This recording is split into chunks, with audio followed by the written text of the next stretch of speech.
Not only do you find yourself far from home, which is, let's say, Morocco, you find yourself in the path of an oncoming hurricane, which is, let's say, Florence.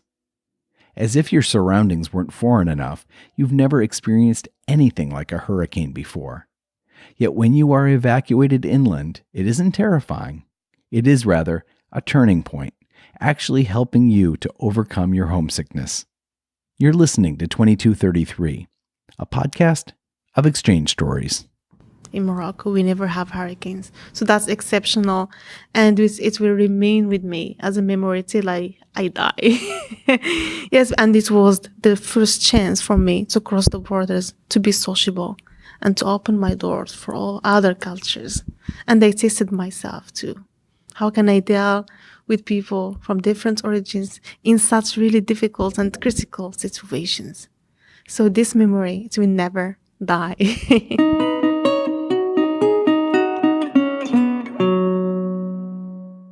This week, rains, floods, and an evacuation.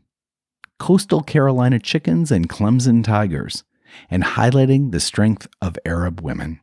Join us on a journey from Fez, Morocco to Charleston, South Carolina, and curing homesickness with a hurricane. It's 2233.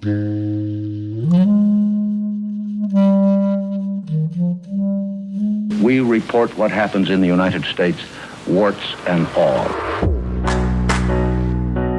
These exchanges shaped who I am. When you get to know these people, they're not quite like you read about them. They are people very much like ourselves. Oh, that's what we call cultural exchange. Ooh, yes. My name is Salma Oubkkou. I'm from Morocco, from Fez City, and I'm here in South Carolina, Conway. This is my first time I step in the US, of course, yes.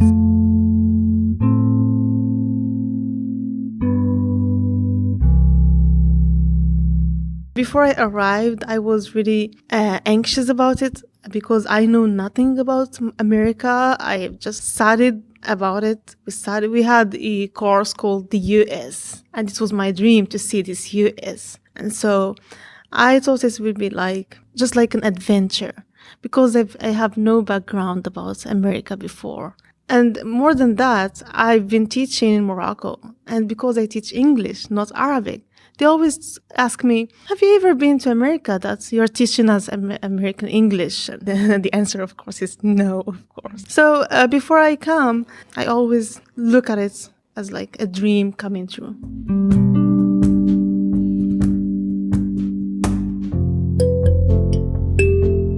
My first day, it was from the plane, from the airport. In the electronic elevators, one of my big bags fell down in the stairs. And there were people before me, of course. I was just like dreaming because I'm scaring people. And it just like feel, wow. So I thought, that's just the beginning, Salma. And everyone is looking at me because she's stupid, and because of the veil, because I have a lot of stereotypes. I'm coming with a lot of stereotypes that maybe Americans, they don't like Arabs. But then, of course, that was just like psychological.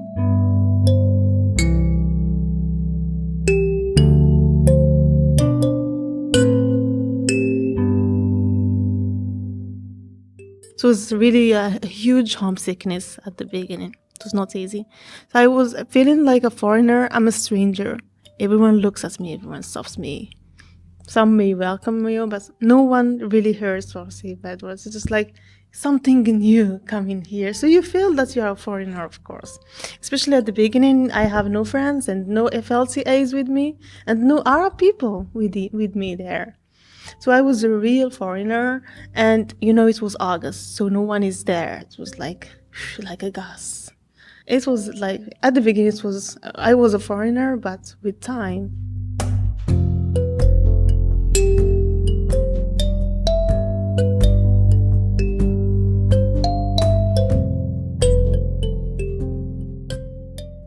And then, as part of homesickness, I find no one on my side. No Arab people, no one with me in the housing, because it was only the beginning. no Moroccan food or Arab food at the beginning because I don't know shops where they buy food. So I was alone in the house looking in doors on me for 2 weeks, trying just to adapt, calling my parents and my family every day as if I'm with them. How I overcome that is thanks to, of course, first of all, the hurricane came on the spot, and then I have roommates. So roommates changed my life. I have a German and two Americans. We start to go together. We went to Charleston. It's another city, and we start to travel together. I start to go to the mall to the parks. So famous, the place with the parks, and I start to cross these borders. And whenever there is an occasion, presentation at the university, there is a cultural event, I'm there. I'm part of it. Community service after the hurricane, I'm part of it. I went to schools. I volunteered in schools. I painted with kids. I helped them after the hurricane. And I changed my life. I said, hey, Salma, stop looking on your doors. You have to change your life. You're not here to stay in the house and teach, and that's it. So it was my choice to change and to overcome homesickness. And of course, the American students, American staff members, they play a huge role in making me adapt because I received a whole warm welcoming from them, a whole support from everyone. And of course, they make you feel home. And I was invited many times to many places. I saw many American houses, and they did not leave me alone.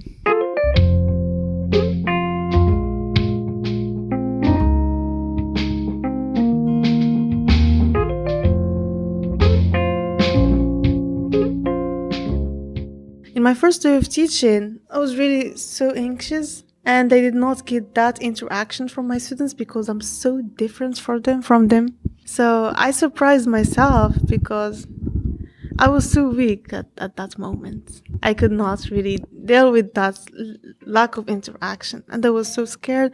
And adding to that homesickness, this is my first day, everything is new, everything is different. So I surprised myself because, hey, you were so excited to come. You were waiting for this first day.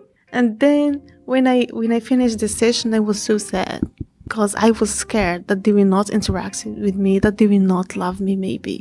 Yeah, because that's difference. And then, of course, it changed all. I was surprised because I didn't expect from myself to be sad. I'm expecting for myself to be strong because I'm coming with that energy, excitement, and readiness to start the journey forward. But of course, that clash, first meeting, first contact, it's so normal, so natural.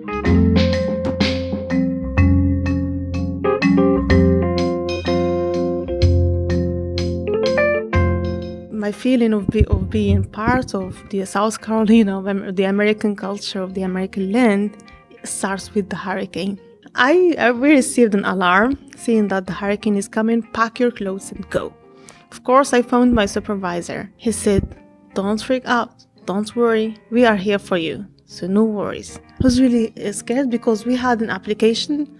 They gave us an application where to find how the hurricane is close to you, how much is it close to you, and of course it was so close coming. So the coming day, we left the university.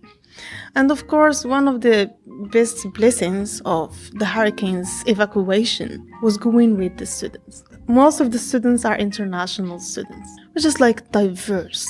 And we had a great staff with us, staff members. We were just like a family.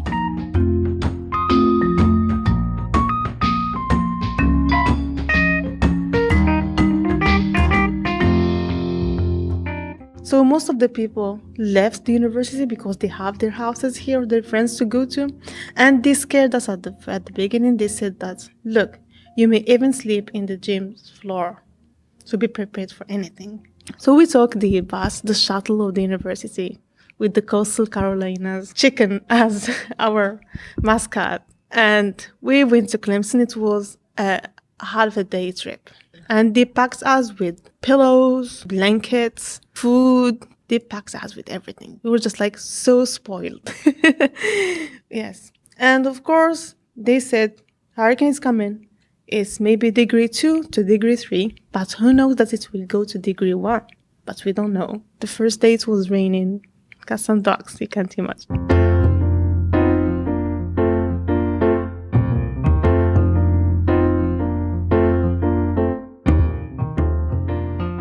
We were received by Clemson's staff members. They gave us a whole campus. They stopped using it. There was no gym floors. It's convenient. It's not what we expected. And what I liked about Clemson's evacuation is that it's so organized.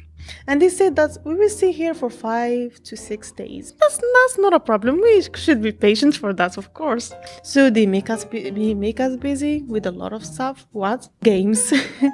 A lot of games from all of the cultures that were there for us to play. So we were just like one community playing together. And there were the Tigers football. That was great. I've never seen such a huge football game as that, because Tigers, they are so famous, Clemson's Tigers.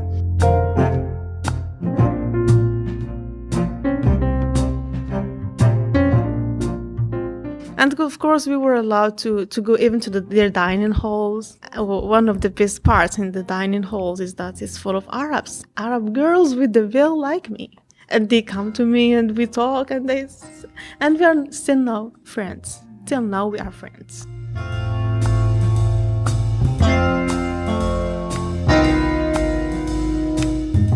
Then, of course, they said, the staff members, so in the meeting at night, they said, oh, the hurricane, maybe it will last more. We're not leaving at all. It's flooding. So they said that we have a good news for you and the bad news. We said what? So for the good news, the hurricane is just degree 1, number 1. But we are still waiting here because it's just like it stops and starts just like pouring and raining. And it's flooded. There is a lot of flooding and we cannot go. So we have to wait the whole week. So even our teachers, they sent us emails. No assignments, no work now. Just, we want you to be safe. That's the only thing that we care about.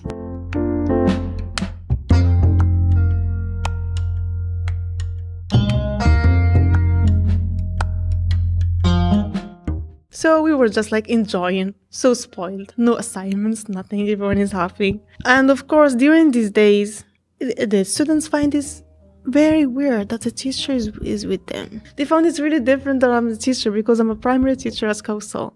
They give me like a value within them because I'm a teacher. Yes, I love this.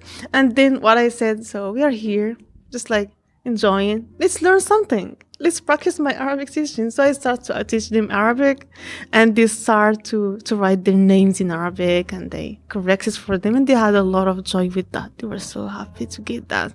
One day, one of them, I was like sitting, and he bring me a whole lunch. This is for you. Just out of love, because I'm a teacher. I feel so really great. That's contact with the students. You feel what they feel when they complain or they like shout because it's too much for them or the work. You feel them. So even my treatment, the way how I treat my students changed after coming.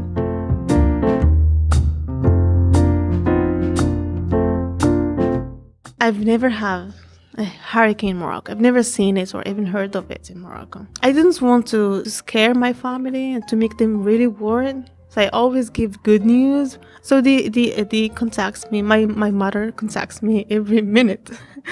And then says, okay, great. And they take photos for her to show her how they take care of us, how everything is great and good.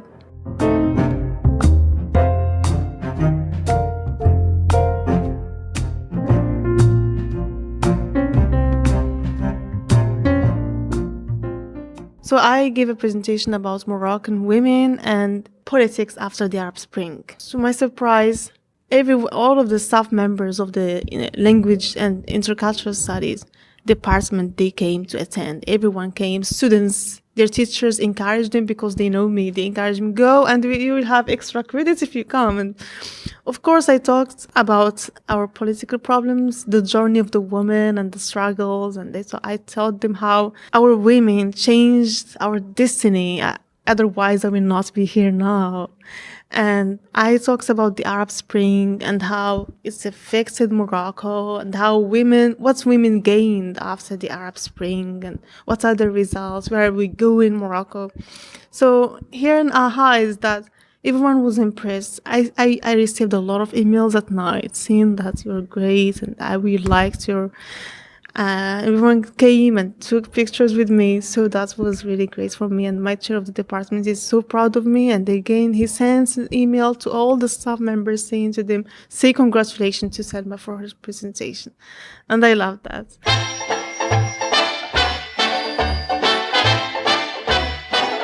When you've got friends and neighbors, all the world is a happier place. I really felt proud when I managed for a Skype meeting between my American students and my brother, who is a teacher of English in Morocco. So a public school students of high school and my students. So in a Skype meeting, they interacted. The ones of Morocco, they are practicing English, so they are asking in English. And mine, they are practicing what they learned in Arabic. How are you? Where are you from? And it was really so happy for my American students. They said, we have something to say. As if we are in Morocco. They are not really different from us. We thought that they are, so different. We are not really different. Thank you, thank you. And one of them, recently, he becomes a friend with one of the Moroccan students. And he's so happy for that and proud of that. So that was Naha for me because I succeeded in crossing the bridges between Morocco and America in a way.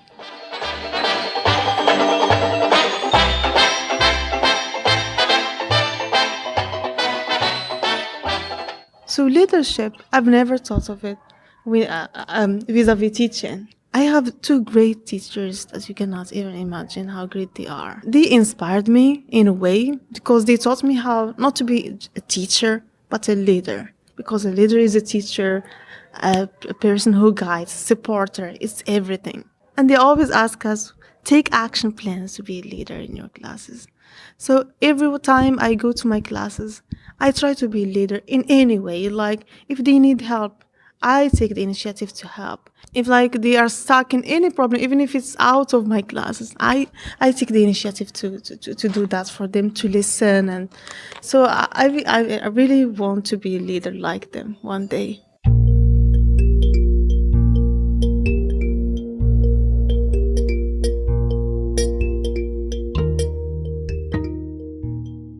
After the hurricane, Dr. Mallory, she's a teacher there, a leader, of course. She has certificates in leadership as well. She helps us to help schools, all of the schools after the hurricane. And we give money, we give, if we have extra bags, extra clothes, whatever we have, we go there. And she said, this is leadership.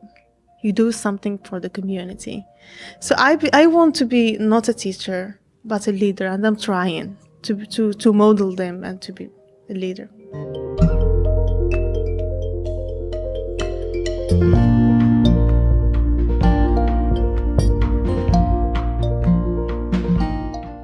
They say that the Americans they are cold, emotionally cold, so you will not have that warm, that's a lot of love as you have in your Arab world. This is the first stereotype. The second stereotype is that they hate Arabs. They say that all Arabs are terrorists, especially the Arabs who are put in the veil. You will find a lot of problems. You will find a lot of racism. You will even be, sometimes, I don't know, you will be attacked. So you have to watch out to take off the veil. So these are the stereotypes that I'm coming with. So for the stereotype of hating Arabs, that has nothing to do with Americans. At all. It's the opposite. Americans, they love difference. They love diversity. That's what I noticed. I just was one of the times in the mall, and one old man stops me and they said, I just want to tell you that you are so beautiful. And he left. I didn't even thank him. So people hug you, people love you, and people want to listen. They are so thirsty for information. They said that we are fed up with media, fed up with a lot of propagandas about the Arabs. It's not that. So I find people really highly educated and highly understanding. The other stereotypes of being cold, it's a little bit True. Because if an American says that this is the difference between Morocco and America. If an American says, "Hi, how are you?" Like I'm Moroccan, I say, "Hi, how are you?" So well, I was there. I just like came from Morocco and I was in the hurricane, and he is not waiting for me to tell all of my story. It's just like one of the piece of a culture to see how are you and do you go. So I'm talking and he leaves. So it was a shock for me. What? But still, it has to do with high culture context and low culture context. So here, people are direct. They don't have time. Mention the notion of time. So, in the Arab world, I have a lot of warm thinkings, and you have to tell your story. That means I love you if I tell you my story. And they have to tell me yours, and they have to support you. We spend 1 hour or two just talking. But here, time is money. This is so true about Americans. Yes.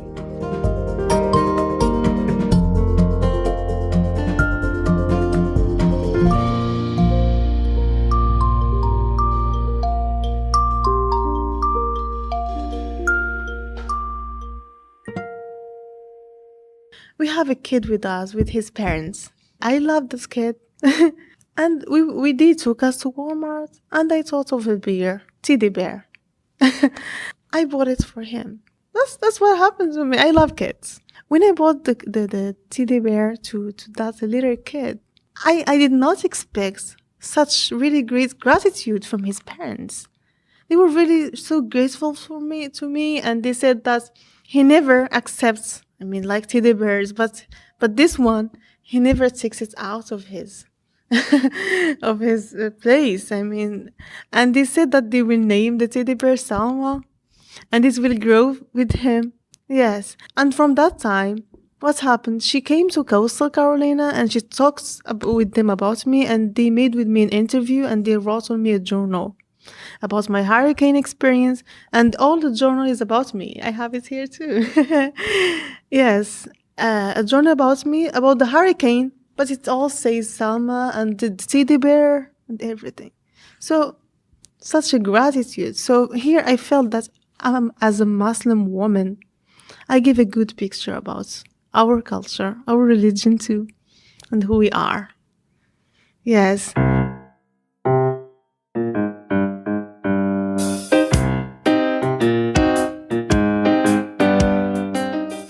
2233 is produced by the Collaboratory, an initiative within the U.S. State Department's Bureau of Educational and Cultural Affairs, better known as ECA. My name's Christopher Wurst. I'm the director of the Collaboratory. 2233 is named for Title 22, Chapter 33 of the U.S. Code, the statute that created ECA. And our stories come from participants of U.S. government-funded international exchange programs.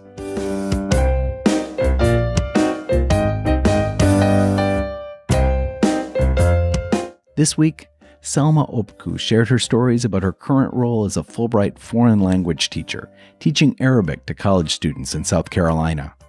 For more about Fulbright Foreign Language and other ECA exchange programs, check out eca.state.gov.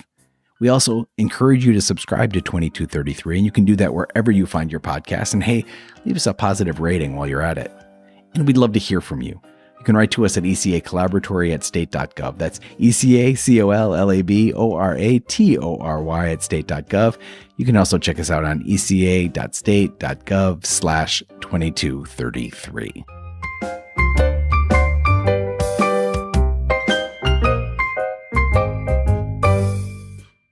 Special thanks this week to Salma for her stories and infectious enthusiasm. Ana Maria Sanitin did the interview. I edited this episode. Featured music was Taudella, Theme, Floating Whist, and Guyana, all by Blue Dot Sessions. And Friends and Neighbors by Tommy Prisco with Hugo Peretti and his orchestra. Music at the top of each episode is Sebastian by How the Night Came, and the end credit music is Two Pianos by Tagir Lius. Until next time.